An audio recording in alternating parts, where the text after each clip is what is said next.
Shalom sahabat yang baik hati, salam sehat selalu bagi kita semuanya.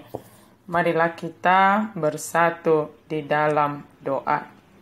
Kasih karunia dan damai sejahtera dari Allah Bapa dan dari anaknya Tuhan Yesus Kristus kiranya menyertai kamu sekalian. Amin. Firman Tuhan bagi kita pada hari Minggu ini dari Lukas 13 ayat 1-9. Marilah kita membacanya secara lengkap di tempat kita masing-masing.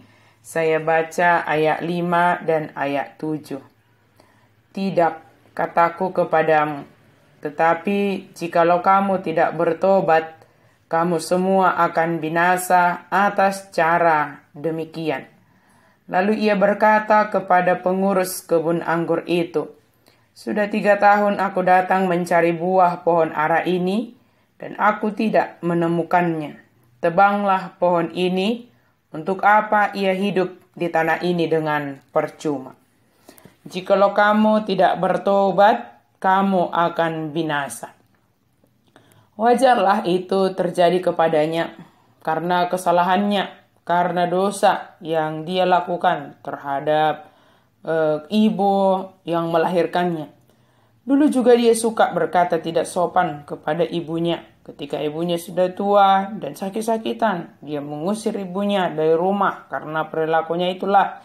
Maka dia menderita saat ini dan bahkan lebih sakit yang dia dapatkan dari anaknya sendiri.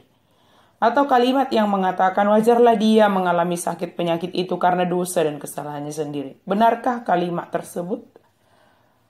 Mungkin sekali jika dihubung-hubungkan dengan penafsiran kita sendiri, kita dapat beranggapan bahwa asumsi kita tersebut menjadi benar. Namun Yesus ingin meluruskan pemahaman mereka yang salah. Sebenarnya mereka menanyakan soal pada ayat pertama pasal 13 ini bukan karena kesedihan hati mereka, tetapi hanya ingin mendengar jawaban dari Yesus.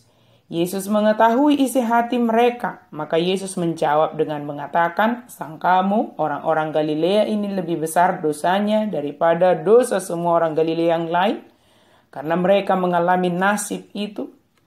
Jawaban Yesus itu menyatakan kepada kita saat ini supaya kita tidak mudah menghakimi atau menilai dengan dasar yang salah. Jikalaupun ada sesama kita yang menderita, tidak seharusnya kita menghakimi mereka atas penderitaan yang mereka alami adalah akibat dosa mereka.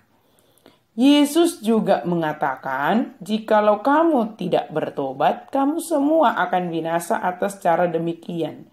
Tidak melihat siapa orangnya, kita diingatkan akan keterbatasan hidup manusia. Jika demikian, apakah yang harus kita lakukan sebagai orang yang percaya? Yaitu bertobat dan menghasilkan buah selama masih diberi kesempatan. Itulah yang disampaikan Yesus melalui perumpamaan tentang pohon ara yang tidak berbuah. Setelah 3 tahun, namun pemilik kebun pohon ara tidak dapat menemukan buah dari pohon ara tersebut.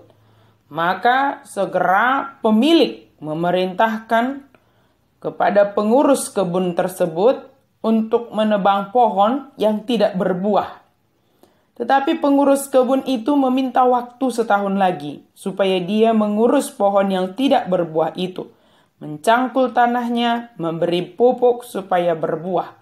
Tetapi jika 1 tahun kemudian tidak berbuah, maka pengurus kebun juga mengatakan supaya pohon tersebut ditebang.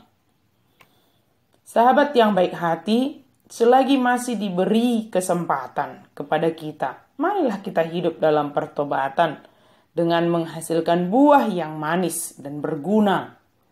Selama Tuhan masih memberikan pengurus yang mengurus kita, memberitakan firman-Nya bagi kita untuk semakin menguatkan kita dalam pertumbuhan iman, mengingatkan kita akan kesalahan kita, menuntun kita dalam menghasilkan buah, maka bertumbuhlah sesuai dengan firman Tuhan. Sahabat yang baik hati, kita tidak memiliki hak untuk menghakimi sesama kita atas dosa yang mereka lakukan sebagai penyebab penderitaan mereka. Jika pemilik dan pengurus kebun itu masih memberikan kesempatan dan bahkan membuat usaha bagaimana supaya pohon ara itu atau kita sendiri menghasilkan buah, Allah setia akan janjinya. Dia selalu memenuhi janjinya. Marilah kita memohon pertolongan dari Tuhan. Walau terkadang Dia menegur dan menghajar kita, demikianlah caranya mengingatkan kita untuk bertobat dan menghasilkan buah. Barang siapa yang kukasihi, aku menegur dan menghajar. Karena itu, tekunlah kalian dan bertobatlah. Wahyu 3 ayat 9. Amin, mari kita berdoa. Terima kasih Tuhan untuk firman-Mu bagi kami hari ini. Biarlah kami senantiasa hidup di dalam pertobatan, dan kami boleh menyaksikan kemahakuasaan-Mu ya Allah dalam segala hal yang kami hadapi, bahkan yang dihadapi oleh sesama kami.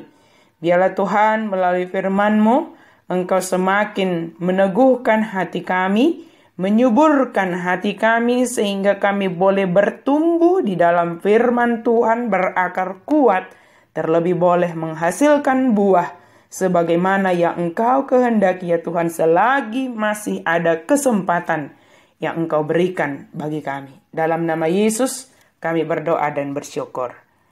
Amin.